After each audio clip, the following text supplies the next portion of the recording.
Great Nicobar island इस वक्त भारत की पॉलिटिक्स एंड स्ट्रेटेजी का सबसे हॉट सेंटर बना हुआ है।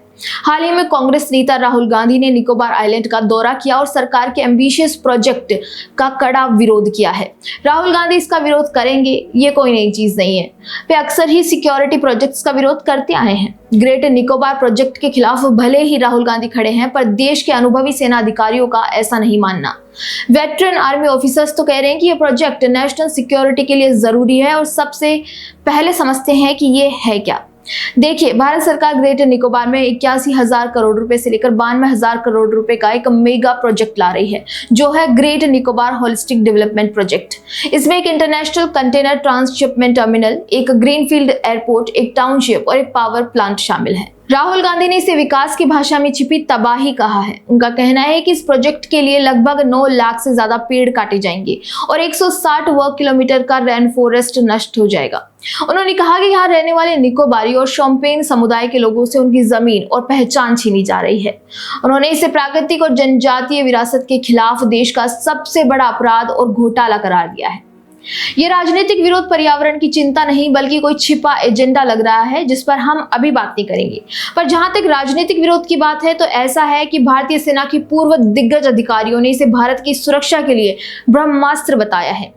ANI को दिए इंटरव्यू में उनके बयानों से आप इस प्रोजेक्ट की गहराई समझिए। Retired major general Arvind Bhatia ने ANI के साथ इंटरव्यू में कहा कि इस पोर्ट की स्थिति मलक्का स्ट्रेट से महज 100 किलोमीटर दूर है। दुनिया का 30% और चीन का 70 से 75% व्यापार यहीं से गुजरता है। यदि हम अपना एसेट बनाते हैं, तो यह हमें जरूरत पड़ने पर चीन की मलक्का दुविधा को बढ़ाने और उस पर दबदबा बनाने की ताकत देगा। और मलक्का स्ट्रेट एक ऐसा स्ट्रेट है जो कि पैसिफिक ओशन को इंडियन ओशन से जोड़ता है। और अगर हमारे पास एक तरह का एयरक्राफ्ट कैरियर क्या है, अगर एक आइलैंड है तो एक अनथिंकेबल एयरक्राफ्ट कैरियर है। वहां पर आप अपनी एसेट्स क्रिएट करते हैं, वहां से आपके जहाज, चाहे वो सर्वेलेंस के जहाज हो, वहां से आपके रडार्स, वहां से आपके ड्रोन्स, वहां से आपकी रिमोट सेंसिंग सैटेलाइट्स, और वो अगर वहां से ऑपरेट कर सके तो ये हमारे को एक कैपेबिलिटी देती है कि जरूरत पड़ने पर उस जो स्टेट ऑफ मलक्का है उस पे हम डोमिनेट कर सके। Retired major general P Vivekanand का कहना है कि चीन स्ट्रिंग ऑफ पर्ल्स के जरिए भारत को समुद्र में घेर रहा है। हमें अपनी मैरीटाइम इंटरेस्ट को प्रोटेक्ट करना होगा। 2008 से ये काम रुका हुआ था, लेकिन अब इसे तेजी से करना जरूरी है। ट्रांसशिपमेंट टर्मिनल न होने से हमें भारी आर्थिक नुकसान हो रहा है।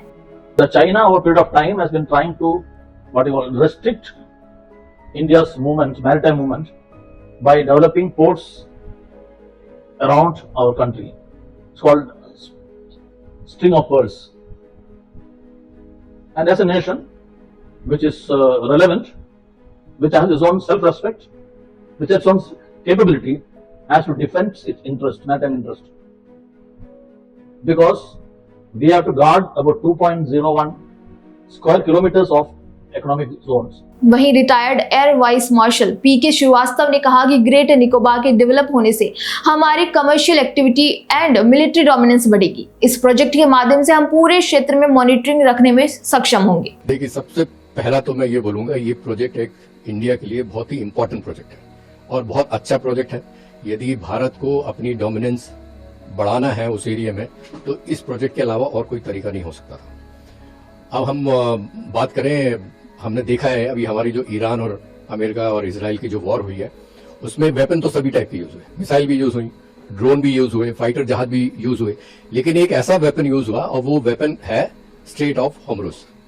क्योंकि ईरान ने जो है उस पर ब्लॉकेट डाला और उससे पूरी दुनिया हिल गई, क्योंकि इतना सारा ट्रेड वहां से निकलता है, वहां से ऑयल निकलता है, LPG निकलता है, सबके टैंकर उन्होंने रोक के बैठ गए। तो ये भी एक वेपन है। तो इसको भी देख के हम सबको समझना चाहिए कि ये भी एक वेपन की तरह यूज हो सकता है कल को, यदि हम इस टाइप के वॉर में फंस जाएं। तो इस वेपन को यूज करने के लिए भारत को ग्रेट निकोबार को डेवलप करना बहुत जरूरी है, क्योंकि वहां से हम स्टेट ऑफ मलक्का के ऊपर पूरा ध्यान रख सकते हैं। लेफ्टिनेंट जनरल राजीव चौधरी, जो कि पूर्व DG और BRO रह चुके हैं, उन्होंने कहा कि विपक्ष के संदेश सही नहीं है। आजादी के बाद से इस एरिया को इग्नोर किया गया है। आप चीन को ग्वादर या हम्बनटोटा में आने की अनुमति नहीं दे सकते और खुद चुप नहीं बैठ सकते। पर्यावरणीय चिंताओं पर सरकार के पास पुख्ता योजना है। पेड़ों के बदले हरियाणा और MP में पेड़ लगाए जाएंगे और कछुओं को सुरक्षित ट्रांसफर किया जाएगा। You see, he is leader of opposition, and he's the way he can express as per his discretion. But he has used very strong worded messages. What one has also gone through on the social media. but none of them is, as per my little understanding, is right or true. You know, this region is being neglected over last since independence, and now we are going into strengthening a strategic and economic hub there at Great Nicobar, which is going to be, it's a essentiality, it's a compulsive essential project which has been in fact delayed for a very long time. No, you can't permit China to come in Gwadar or come in Hambantota or Chittagong and you don't do anything. You are sitting quiet in Port Blair. And this island chain extends up to Malacca Strait. And we are vulnerable from any aggression by this string of pearls, if that is the greater sense of China. So we have to develop our things also strategically and economically. Economically, we have been losing approximately 220 billion rupees annually for using the foreign ports. ये लड़ाई पर्यावरण संरक्षण की नहीं बल्कि national security की है। विशेषज्ञों का मानना है कि अगर भारत ने आज ये कदम नहीं उठाया तो हिंद महासागर में चीन का प्रभाव कम करना नामुमकिन हो जाएगा। वहीं राहुल गांधी का तर्क है कि प्रकृति और आदिवासियों की कीमत पर यह विकास देश को भारी पड़ेगा। ग्रेट निकोबार की भौगोलिक स्थिति को समझना इसलिए जरूरी है क्योंकि दुनिया के सबसे व्यस्त समुद्री रास्तों के मुहाने पर बैठा है। राहुल गांधी की चूक यह है कि वह सतही बातें कर रहे हैं, लेकिन सुरक्षा विशेषज्ञ अस्तित्व की बात कर रहे हैं। अगर हिंद महासागर में भारत कमजोर हुआ तो सबसे ज्यादा नुकसान इन्हीं कोस्टल एंड ट्राइबल रीजन्स को होगा, क्योंकि वे विदेशी घुसपैठ के प्रति वल्नरेबल हो जाएंगे। विकास और पर्यावरण के बीच संतुलन बनाना हमेशा ही कठिन होता है, लेकिन रणनीतिक प्रोजेक्ट्स में नेशनल सिक्योरिटी ज्यादा इंपॉर्टेंट है। राहुल गांधी इसे घोटाला कह रहे हैं, जबकि ये एक अनिवार्य डिफेंस रिक्वायरमेंट है। Veteran army officer Rajiv Chaudhary का तर्क बिल्कुल सही है कि आप चीन को हम्बनटोटा में बैठने देकर खुद हाथ पर हाथ धरकर नहीं बैठ सकते।